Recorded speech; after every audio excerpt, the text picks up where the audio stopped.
समाजवादी आंदोलन में नारा लगता था, जब तक दुखी इंसान रहेगा धरती पर तूफान रहेगा। नारा लगता था, रोटी कपड़ा और मकान मांग रहा है हिंदुस्तान। नारा लगता था, धन और धरती बट के रहेगी, भूखी जनता चुप न रहेगी। लेकिन आज भारत को इस हालत में इन्होंने पहुंचा दिया है मान्यवर, जहां पर 3% संपत्ति 50% लोगों के पास है और 5% लोगों के पास देश की 60% संपत्ति है। इसके आगे हमारा संविधान कहता है सेकुलरिज्म की बात, धर्मनिरपेक्षता, जिसका खुलेआम आप विरोध कर रहे हैं। ये एक ऐसी सरकार है, हमारे प्रधानमंत्री जी भारत के संविधान पे शपथ लेकर देश के प्रधानमंत्री बने। यहां पे बैठे हुए सांसद संविधान की शपथ लेते हैं, मंत्री संविधान की शपथ लेते हैं, लेकिन संविधान में लिखी हुई बातों को नहीं मानते। धर्मनिरपेक्षता से इनको मतलब नहीं है। हमको अगर दर्शन करना होता है मान्यवर, तो हम काशी जाते हैं, महाकाल का दर्शन करने उज्जैन जाते हैं, प्रभु श्री राम का दर्शन करने अयोध्या जाते हैं। लेकिन भाजपाइयों को जब दर्शन करना होता है तो ये मस्जिद में भगवान का दर्शन करने जाते हैं। मस्जिद में भगवान का दर्शन करने जाते हैं, मस्जिद में मंदिर खोज रहे हैं पूरे देश के अंदर। तो इसलिए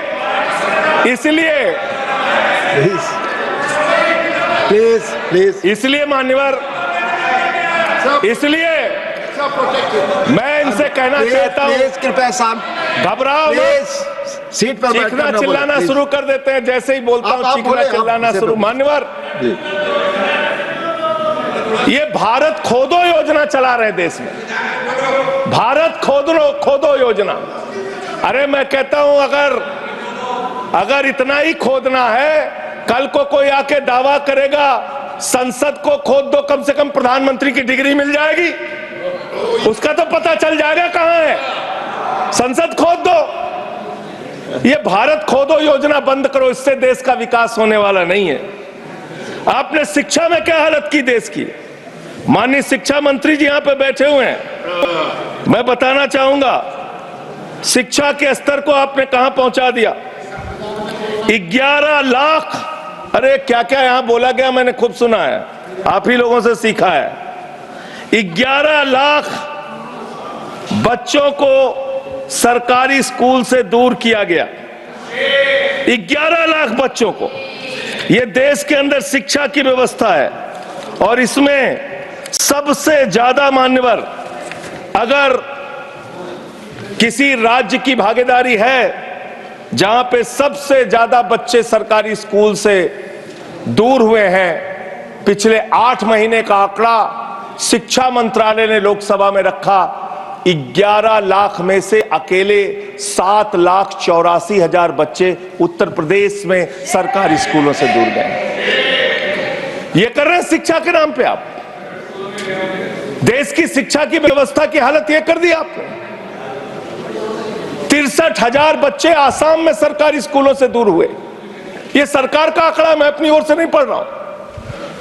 जब सरकार से पूछा गया शिक्षा पे कितना खर्च करते हैं, जीडीपी का कितना हिस्सा शिक्षा पे खर्च करते हैं, पिछले 3 वर्षों से भारत की सरकार जीडीपी पे 0.4% शिक्षा पे ऊपर खर्च करती है। और दिल्ली की सरकार, जहां अरविंद केजरीवाल की सरकार है, हम शिक्षा के ऊपर 25% बजट का हिस्सा खर्च करते हैं मानव।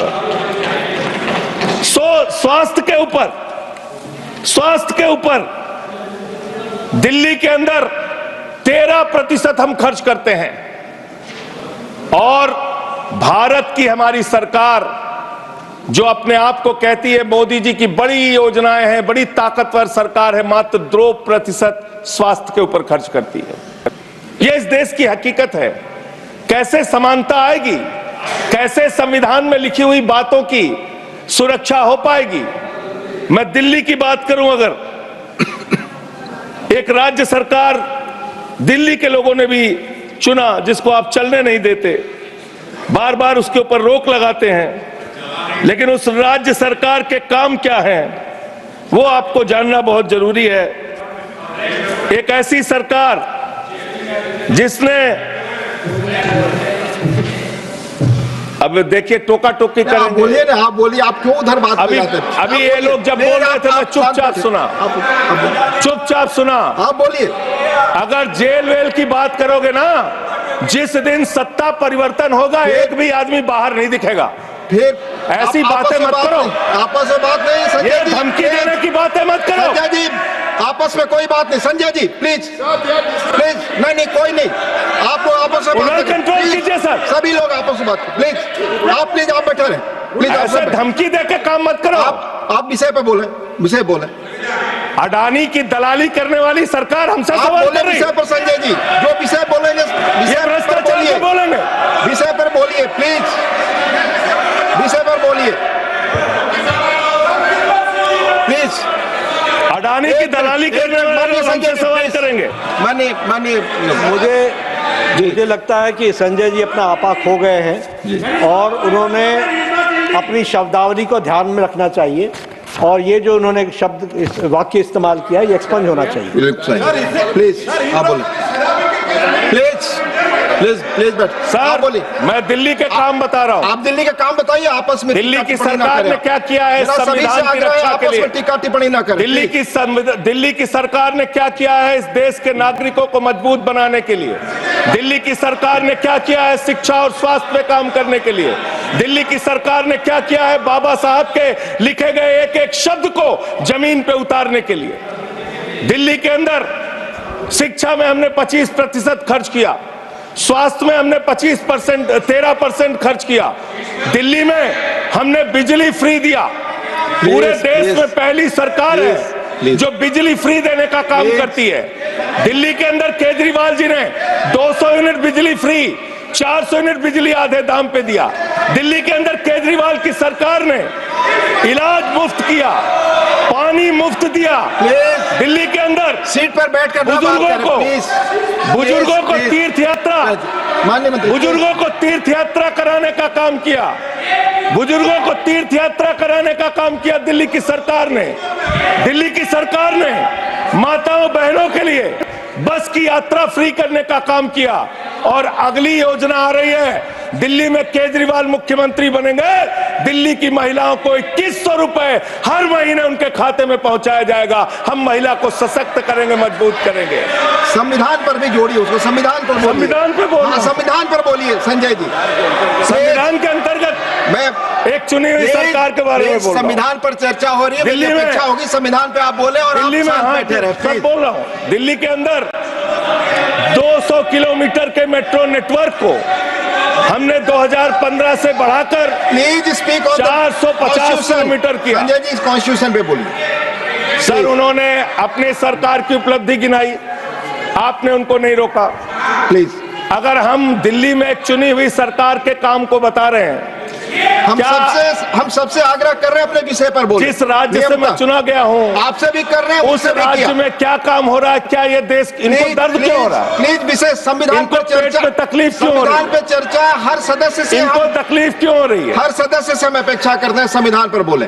तो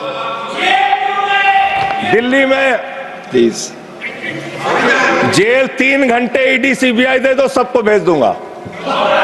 चलो दे दो ईडी सीबीआई। आप बोलते हैं, प्रवोक करते हैं, आप इसे पर बोलिए। ये सब चीजें नहीं जाएंगी, ये सब चीजें नहीं जाएंगी रिकॉर्ड पे। प्लीज, वो बोल रहे हैं जेल क्यों आपस में बात न करें, आप बोले संविधान पर। आप प्रोग्राम को आपस में बात न करें प्लीज। आप इस तरह टिप्पणी नहीं कर सकते माननीय सदस्यों पर, वो चीजें रिकॉर्ड में नहीं जाएंगी। इस तरह की टिप्पणी सदस्यों पर एक दूसरे पर करना, प्लीज आप विषय पर बोले। सर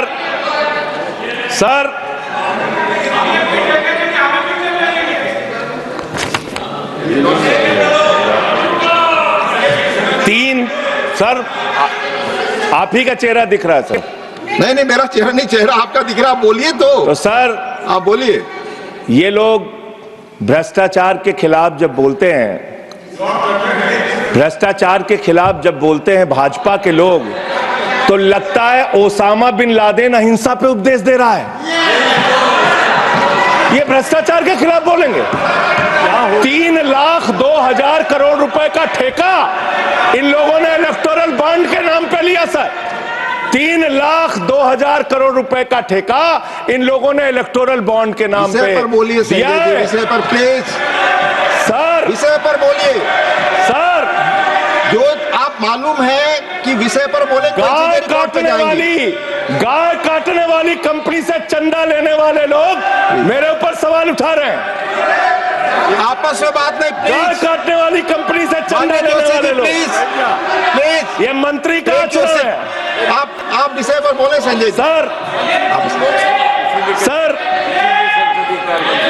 देश के अंदर एक चुनी हुई सरकार है, संविधान के तहत वो सरकार चुनी हुई है, संघीय ढांचे का जिक्र उस संविधान के अंदर किया गया है, उसको आप क्यों नहीं मानते? दिल्ली की सरकार को क्यों नहीं चलने देते? हमारे सारे काम पे रोक क्यों लगाते हैं आप?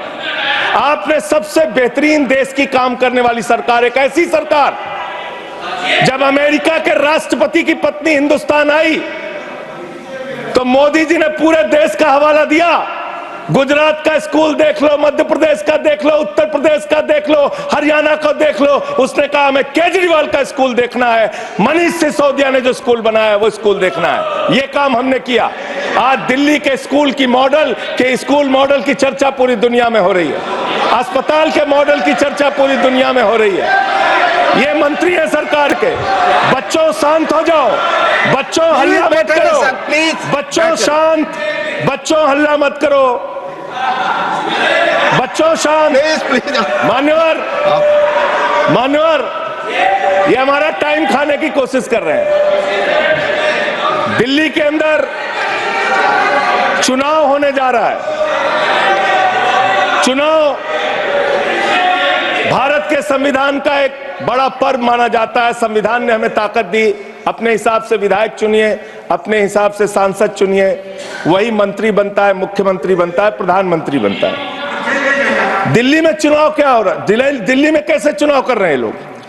ये महाराष्ट्र और हरियाणा का प्रयोग, चुनाव घोटाले का प्रयोग दिल्ली में करना चाहते हैं। और वो कैसे करना चाहते हैं? कैसे करना चाहते हैं? ध्यान से सुनिएगा सर। प्लीज। दिल्ली के अंदर ये चुनाव घोटाले की मैं रिपोर्ट लेके आया हूं। ये रिपोर्ट आज पूरे देश को पता होनी चाहिए। दिल्ली में जो चुनाव करा रहे हैं मान्यवर, ये घपले से जीतना चाहते हैं। शाहदरा में भारतीय जनता पार्टी के एक पदाधिकारी ने 11,008 वोट कटवाने की अर्जी दी। जनकपुरी में भारतीय जनता पार्टी के 24 कार्यकर्ताओं ने 4,874 वोट कटवाने की अर्जी दी। तुगलकाबाद में भारतीय जनता पार्टी के 15 कार्यकर्ता ने 2,435 वोट कटवाने की अर्जी दी। मानिए आप संविधान पर क्या चुनाव के बारे में बोलना गलत है? प्लीज आप बैठे, प्लीज। क्या संविधान के अंतर्गत चुनाव नहीं होता सर? आप बोले सर चुनाव के बारे में बोलना गलत है। हाँ तो ये आप गायब। फ्री एंड फेयर इलेक्शन संविधान ने दिया है। तुगलकाबाद में सर, तुगलकाबाद में एक बूथ है, बूथ नंबर 117, वहां कुल 1337 वोट हैं, उसमें से 554 वोट कटवाने की अर्जी 2 बीजेपी के कार्यकर्ताओं ने दी।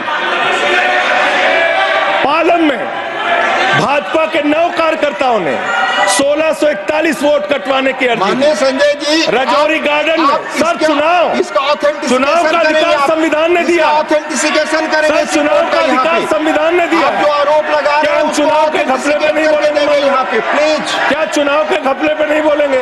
इसको चुनाव हाँ ऑथेंटिकेट करूंगा, ऑथेंटिकेट करूंगा sir. I will authenticate it, please. मैं ऑथेंटिकेट करूंगा सर। आपकी बात सुन लिया सर। हरिनगर में आप बैठ जाए जगह पे अपनी। हरिनगर में भारतीय जनता पार्टी के 4 कार्यकर्ताओं ने 637 वोट कटवाने का आवेदन दिया। करावल नगर ने दो कार्यकर्ताओं ने leader of the 3,260 leader vote of the कटवाने हाउस की बोलना अर्जी चाहते हैं, दिया। प्लीज। मुस्तफाबाद में एक व्यक्ति ने 534 वोट मैं नहीं कर रहा। I am not एल्डिंग sir, I am not एल्डिंग, leader of the house, I am not house. नहीं सर, ऐसे आप तो फिर ऐसे अलाउ एक करेंगे। मिनट आपको हम समय देंगे, आप देखिए leader of the house.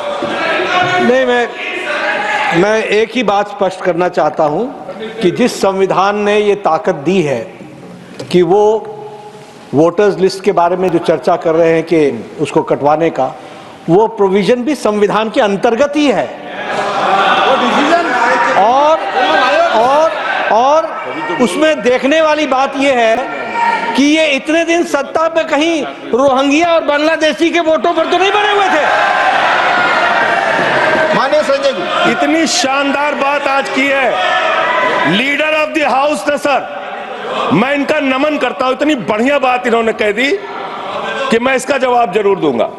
Sir, इन्होंने कहा कहीं ऐसा तो नहीं जिनके नाम काटे जा रहे हैं वो रोहिंग्या हैं। हमारे उत्तर प्रदेश के भाई, हमारे पूर्वांचल के भाई, हमारे यूपी बिहार के भाई जो 40-40 साल से दिल्ली में रह रहे हैं, अपने श्रम अपने खून पसीने से दिल्ली को बना रहे हैं, आप उनको रोहिंग्या करें। आप उनको रोहिंग्या करें। हिम्मत कैसे हुई आपकी? हिम्मत कैसे हुई आपकी? आप बैठे। आप हमारे पूर्वांचल के भाइयों को रोहिंग्या कहेंगे? हिम्मत कैसे हुई आपकी? हिम्मत नहीं होनी चाहिए आपकी। आगे बोले। पूर्वांचल के लोगों को ये बांग्लादेशी कह रहे हैं। मैं नाम पढ़ रहा हूं, राम सिंह बसंत विहार में रहते हैं, उनका वोट कटवाया गया। राम बसंत विहार में रहते हैं। आप सब बैठिए। ये पता है सर, आपके सदन पर रखूंगा। ये हिंदू लोग हैं, हिंदू लोग हैं, इनका नाम राम है, इनका नाम राम है। राम, इनका नाम राम है। राम। प्लीज बैठे। छोटेलाल वर्मा, आप बैठे। छोटेलाल वर्मा, अंबेडकर नगर, बस्ती, आरके पुरम, दिल्ली, इनका नाम कटवाया गया।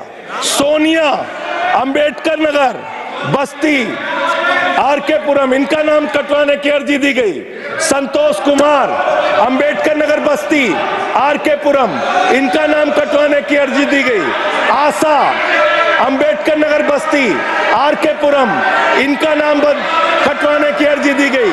गीता, हरकेश, सुशील कुमार, नरेंद्र, सुमन, ये सारे नाम लेके आया हूं। ये हमारे यूपी के, बिहार के, ये दिल्ली में रहने वाले 40-40 साल पुराने रहने वाले लोग हैं। ये बांग्लादेशी नहीं है, ये रोहिंग्या नहीं है। इनको आपने रोहिंग्या और बांग्लादेशी कहा है। पूर्वांचल के लोग आपकी जमानतें जब्त कराएंगे दिल्ली के चुनाव में, देखना। सर, आप ही दिख रहे हैं, मेरी बात तो नहीं जा रही। बोलिए। आप ही बोल रहे हैं। सर, आपको मैंने नाम पढ़ के बता दिया। ये लिस्ट यहां रखूंगा और मैं चाहता हूं ये ऑथेंटिकेट करने के लिए आपने कहा मैं नाम दूंगा। इसकी उच्च स्तरीय जांच कराइए, कैसे इन लोगों के नाम कटवाने की अर्जी दी जा रही है। यही महाराष्ट्र में घोटाला किया इन लोगों ने, यही हरियाणा के अंदर घोटाला किया इन लोगों ने। ये चुनाव घोटाले से जीतना चाहते हैं। दिल्ली में ये चाल चलेगी नहीं, याद रखना। केजरीवाल और आम आदमी पार्टी यहाँ पे बैठी है। संविधान पर बोलिए। यहाँ पे ये चाल नहीं, संविधान पे बोल रहा हूँ। चुनाव ही गड़बड़ कर देंगे, आगे बढ़िए। चुनाव ही गड़बड़ करेंगे तो संविधान कहाँ से बचेगा सर? चुनाव ही निपटाने पे लगे हुए हैं ये लोग। सर, दूसरी बात हुई दलितों के अधिकार की और बांग्लादेशी घुसपैठिया। सर, पिछले 10 साल से हिंदुस्तान में किसकी सरकार है सर? क्या यहाँ पे ट्रंप की सरकार है? क्या ओबामा की सरकार है? यहाँ पे 10 साल से किसकी सरकार है? 10 साल से यहाँ पे महामानव की सरकार है। महामानव की सरकार है 10 साल से। मैं महामानव से पूछना चाहता हूं, नरेंद्र मोदी जी से पूछना चाहता हूं, अमित शाह जी से पूछना चाहता हूं, सीमा की सुरक्षा किसके जिम्मे है? अमित शाह के जिम्मे है। सीमा किससे लगती है? बांग्लादेश की, त्रिपुरा से लगती है, आसाम से लगती है, बंगाल से लगती है, कोई बांग्लादेशी त्रिपुरा से, बंगाल से, आसाम से, झारखंड पार करके, यूपी पार करके, बिहार पार करके दिल्ली कैसे आ गया? आप लोग घास छील रहे थे क्या? आपकी सरकार घास छील रही थी क्या? कैसे आ गए भाई यहाँ पे बांग्लादेशी? और 10 साल में 10 बांग्लादेशी घुसपैठिया दिल्ली से भगाया हो तो उसका नाम बता दो, उसका नाम बता दो। 10 साल में 10 बांग्लादेशी घुसपैठिया दिल्ली से भगाया हो तो उसका नाम बताओ ना। राजनीति क्यों करते हो?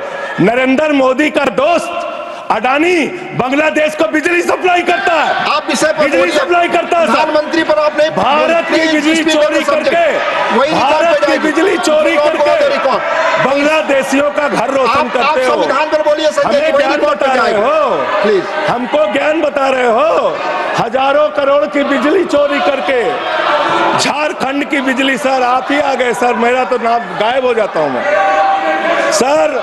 झारखंड की बिजली चोरी करके, भारत की बिजली चोरी करके अडानी बांग्लादेश को पहुंचाता है। ये आप ही सब्सिडेट करेंगे, इसको भी करेंगे। हाँ, करे जितना आप बोलेंगे सब हाजिर कर देंगे साहब। आप इस सब्सिडेट करेंगे, इसलिए लगा रहे हैं। हाँ एकदम करेंगे। ये दोहरी नीति नहीं चलेगी। आपके लड़के कतर के शेखों के साथ बिजनेस करेंगे, दुबई के शेखों के साथ बिजनेस करेंगे, यहाँ मुसलमानों के खिलाफ हिंसा की बात करोगे। मैं एक बात इन लोगों को समझाना चाहता हूँ, दिल्ली चुनाव में आ रहे हो, शांति से आना, एकदम शांति से आना। यहाँ पे अगर गंदी राजनीति की, हिंदू मुसलमान किया तो हमने दिल्ली वालों को सिखा दिया है। जब तुम कहोगे हिंदू मुसलमान, वो कहेंगे स्कूल अस्पताल, स्कूल अस्पताल, स्कूल अस्पताल। आपको मैं बताना चाहता हूँ, यहाँ किसी भी तरह की तानाशाही और दादागिरी दिखाने की कोशिश मत करना। दिल्ली का चुनाव मुद्दों के ऊपर लड़िए, चुनाव का घोटाला मत कीजिए। चुनाव हार रहे हो तुम 3 बार से, तो तुम सोच रहे हो वोटर लिस्ट में गड़बड़ी करा देंगे। इससे काम नहीं चलेगा सर। हम काम की बात करते हैं, दलितों के अधिकार की बात यहाँ पे हुई, दलितों के अधिकार की बात। मान्यवर ST, SC, OBC, ये 3 कैटेगरी, ST, SC, OBC, ये तीन कैटेगरी में भारत सरकार के अंदर ज्वाइंट सेक्रेटरी लेवल पे और सेक्रेटरी लेवल पे 322 अधिकारी हैं। और सरकार का आंकड़ा है, मेरा नहीं। ये क्या कह रहे हैं? ये कह रहे हैं दलित SC कैटेगरी के अनुसूचित जाति 16, ST 13, 39 OBC और 254 जनरल कास्ट के लोग हैं। ये आपका दलितों, पिछड़ों और आदिवासियों के प्रति न्याय है। ये कर रहे हैं आप उनके साथ। लेटरल एंट्री के जरिए आप दलितों, पिछड़ों, आदिवासियों का आरक्षण खा रहे हैं। आप IAS की नौकरी में बहुत सारे बच्चे, 125 बच्चे हैं सर, जिनको इन्होंने क्रीमी लेयर के नाम पे IAS, PCS, IFS बनने से वंचित कर दिया। ये इनका इतिहास है। ये कर रहे हैं दलितों के साथ साथ। मंदिरों में घुसने नहीं देते। इनकी मानसिकता ये है, इनकी मानसिकता ये है। इन्होंने अयोध्या में मंदिर का शिलान्यास किया। उस समय हमारे प्रधानमंत्री गए, मुख्यमंत्री उत्तर प्रदेश के गए, राज्यपाल भी गई। उस समय के राष्ट्रपति रामनाथ कोविंद जी को नहीं बुलाया इन्होंने। मंदिर के उद्घाटन में इन्होंने श्रीमती द्रौपदी मुर्मू जी को नहीं बुलाया, क्योंकि वो दलित समाज से थे, ये आदिवासी समाज से हैं। आपकी मानसिकता ये है।